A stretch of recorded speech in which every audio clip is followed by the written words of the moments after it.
culprit or culprits went to court in Clyde initially, in the Clyde courthouse, and this is the original dock from the early Clyde courthouse. So they would have appeared in this before ending up in court in Dunedin before a judge. Well, the robbery was set up by Mr. McClellan. He was a constable and organised a duplicate key. And a friend of his was Rennie, who was a shoemaker or cobbler in Arrowtown.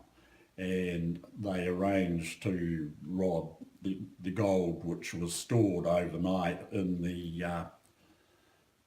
jail in Clyde.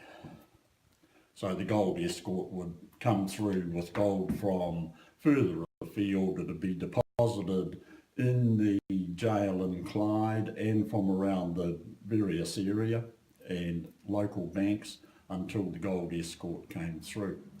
So McLennan arranged a duplicate key.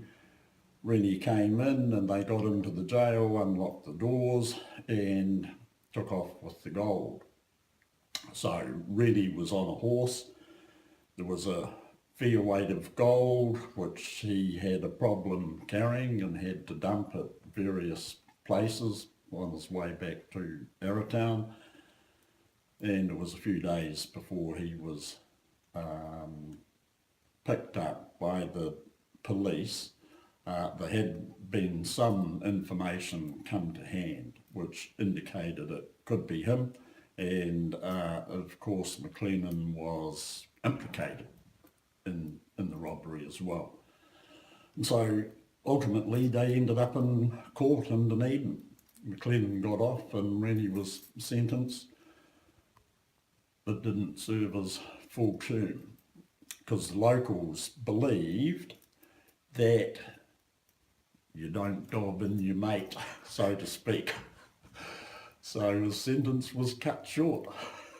There was an earlier robbery in 1863 when one of the local bank agents headed up over the river and up the hills to buy gold from miners, which was quite common back in those days.